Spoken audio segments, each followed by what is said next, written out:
சிந்தனை கவிதைகள்.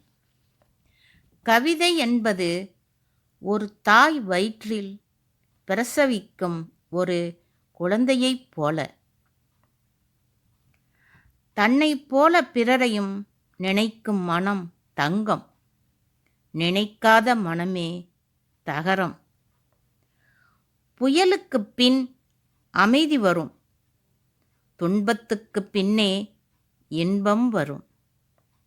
முகத்தின் அலங்காரம் கண்ணாடியில் தெரியும், அகத்தின் அலங்காரம் முகத்திலே தெரியும்.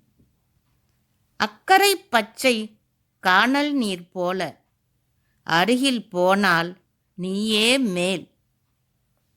உறுதி இருந்தால் உண்மை உண்டு, உண்மை இருந்தால் நிஜம் உண்டு, நிஜம் இருந்தால் ஒழுக்கம் உண்டு, ஒழுக்கம் இருந்தால் அறிவு உண்டு, அறிவு இருந்தால் தெளிவு உண்டு, தெளிவு இருந்தால் வழி உண்டு, அனைத்தும் இருந்தால் படைப்பே அழகு.